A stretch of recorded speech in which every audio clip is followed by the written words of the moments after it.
Ypres. Bonjour Monsieur le Président, bonjour Monsieur le rapporteur, bonjour chers collègues. Je voulais tout d'abord vous remercier pour cette invitation à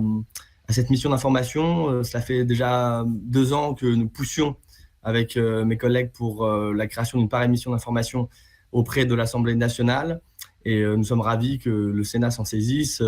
surtout étant donné que ce sont les collectivités territoriales qui aujourd'hui mettent sur pied les programmes d'inclusion numérique.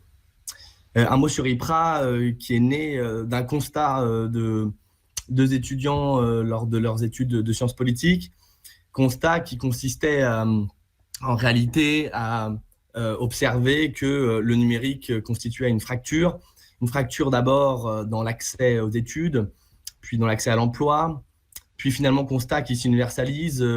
lorsque l'on se rend compte que dans le cadre familial, nombreux sont ceux qui sont touchés. C'est la raison pour laquelle nous décidons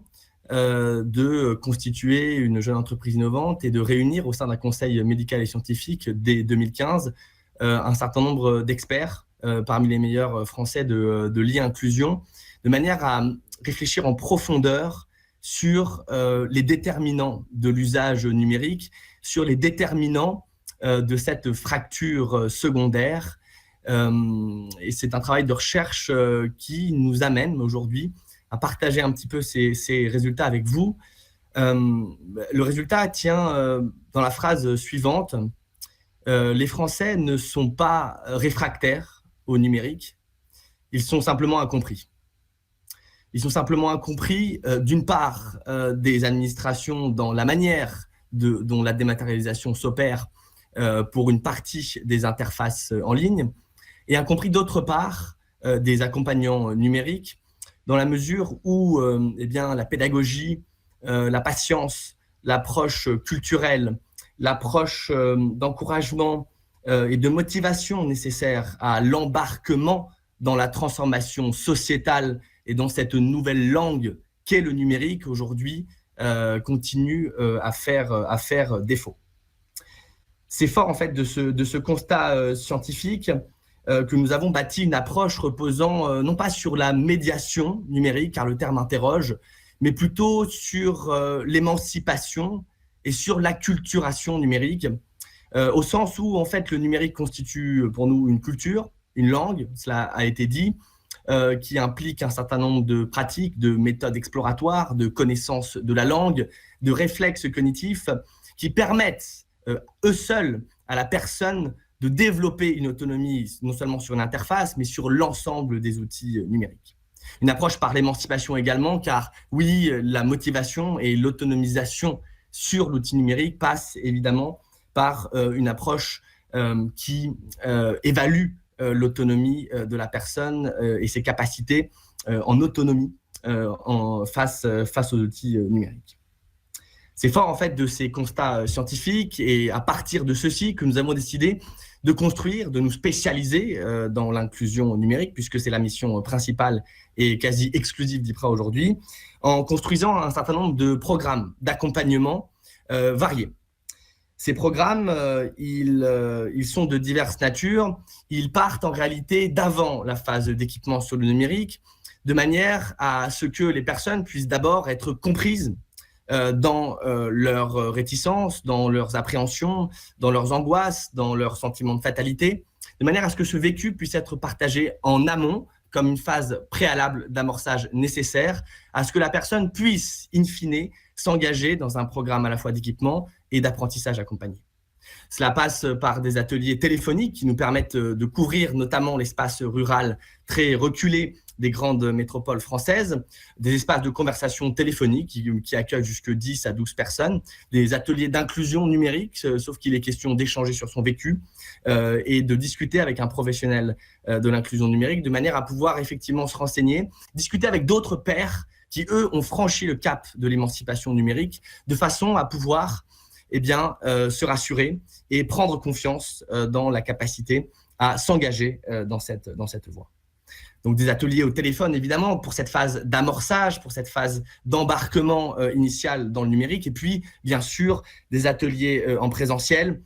C'est le cœur aujourd'hui de ce que nous réalisons sur une dizaine de territoires et à peu près une quinzaine de départements. Ateliers en présentiel dans lesquels nous venons avec du matériel, nous accompagnons autour du numérique, mais toujours avec cette approche spécifique qui consiste à faire de l'émancipation numérique, non pas un effet de rattrapage d'une personne qui aurait quelque part raté un wagon, qui serait en décalage par rapport à une norme sociale, mais bien de l'apprentissage numérique comme d'un plaisir, comme d'une opportunité dont peut se saisir la personne dans sa vie de tous les jours et dans les pratiques socialisées qui lui sont propres à partir de son lieu de vie et de ses centres d'intérêt.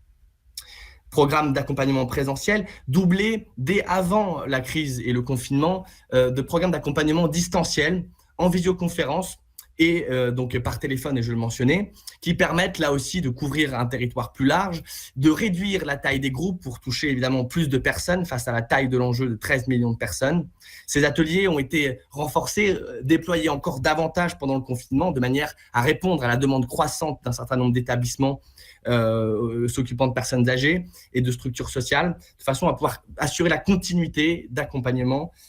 pendant cette période-là. Et enfin, dernier programme d'accompagnement, il s'appelle le numérique pour tous. Il consiste dans un prêt d'équipement longue durée et dans un accompagnement personnalisé de la personne à distance par un médiateur numérique attitré à chaque personne. Nous concevons en fait ces différents programmes d'accompagnement comme étant intrinsèquement complémentaires dans la mesure où l'embarquement, l'amorçage, l'initiation, la réassurance et le perfectionnement font l'objet de phases distinctes du processus d'inclusion ou d'émancipation numérique, et nous articulons l'ensemble de ces programmes d'accompagnement qui vont jusqu'aux webconférences de culture numérique pour les personnes qui se perfectionnent, qui sont déjà équipées, connectées et qui disposent déjà de rudiments. Et bien tous ces programmes rentrent en interaction de manière à assurer véritablement une continuité sur l'ensemble de la démarche d'émancipation de la personne.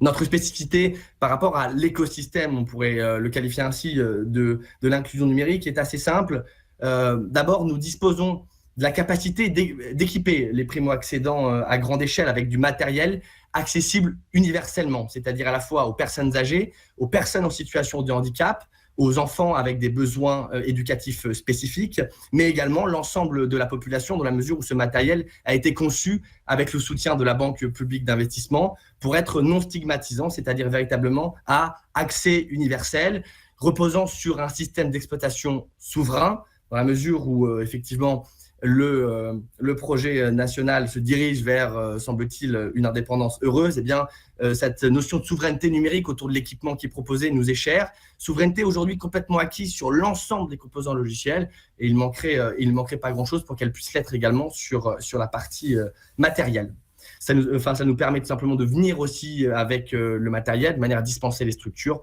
eh bien, de s'équiper de matériel qui souvent dort dans les placards, dans les armoires, faute d'animation autour de ces outils. Enfin, nous pouvons intervenir sur l'ensemble des dimensions du processus d'accompagnement, je le disais, du distanciel au présentiel, du collectif au personnalisé, de la personne complètement réfractaire ou de la personne complètement angoissée par rapport au numérique jusque la personne en besoin de réassurance. Et c'est ce qui nous permet d'assurer la continuité d'activité en cas de crise sanitaire. Et enfin, dernier élément fondamental, le service d'accompagnement aux usages numériques est cœur à notre modèle économique, au sens où le service est assuré chez nous par des professionnels qualifiés en sciences humaines et sociales, au sens où la médiation numérique est pour nous un métier à part entière qui nécessite une qualification professionnelle en anthropologie, en psychologie, en pédagogie, en sciences cognitives, de façon à ce que l'émancipation puisse être au rendez-vous lors de l'accompagnement de chaque personne. Et ce modèle fondé sur le service, eh bien, c'est celui que l'on construit en qualifiant évidemment ces professionnels de l'accompagnement. Au sujet de la politique publique de lutte contre l'électronisme, nous avons beaucoup à dire. Nous préparons à ce titre une note qui résume l'ensemble de nos propositions et de nos constats sur la manière dont cette politique est diligentée aujourd'hui en France. Je serai ici très court et je compléterai par la suite si vous m'en donnez l'opportunité. En quelques mots, nous considérons que la politique publique de littératie numérique ou de lutte contre l'électronisme est en France largement insuffisante, très largement insuffisante. Pour vous donner quelques éléments qui nous paraissent être l'objet d'axes d'amélioration, j'en citerai 3. Le premier, c'est celui qui est relatif à la qualification de l'offre de médiation numérique en France. Nous défendons le fait que cette offre de médiation numérique aujourd'hui fait l'objet d'un déficit de qualification notable, frappé du sceau de la gratuité d'un côté, du bénévolat ou du travail précaire ou accessoire à d'autres métiers. Eh bien, le cadre philosophique et de compétences de l'accompagnateur numérique aujourd'hui manque cruellement, et c'est de notre point de vue la raison pour laquelle l'émancipation de tant de Français aujourd'hui n'est pas au rendez-vous. Il n'existe non plus aucun référentiel universel d'évaluation de l'autonomie numérique, c'est-à-dire que le travail aujourd'hui d'un service civique, d'un bénévole, d'un professionnel de la médiation numérique sont appréciés de la même façon par les financeurs au regard du seul objectif quantitatif du nombre de personnes accompagnées et non de la performance et de l'effectivité de l'émancipation effective transférée vers le bénéficiaire. C'est un second point sur lequel nous portons des propositions. Troisième point, et ce sera le dernier, le pilotage aujourd'hui de l'offre de médiation numérique est maladroit et d'une certaine manière illisible, dans la mesure où le saupoudrage de financement vers des lieux plutôt que vers des services, vers une multiplicité d'acteurs, toutes de petite taille et non spécialisés, retenus pour leur implantation locale ou leur statut associatif plutôt que pour leur qualification professionnelle, eh bien, le choix des outils de type tablette plutôt que l'ordinateur, eh bien, l'ensemble de ce pilotage de l'offre nous apparaît aujourd'hui défaillant. Ils empêchent aujourd'hui la construction de champions à la fois nationaux et européens sur cette thématique et la mutualisation surtout d'expertise d'une collectivité territoriale, d'un territoire à l'autre.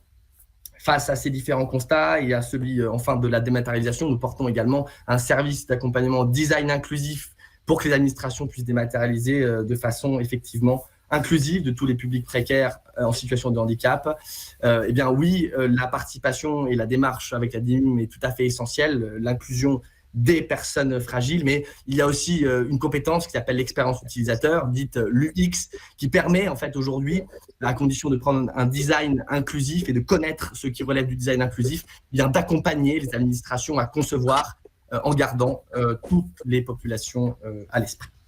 Merci, voilà. M. Loiseux, pour votre intervention. Je vais à présent passer la parole à l'association La Mêlée et suivra pour finir le Secours catholique pour ce premier tour de table.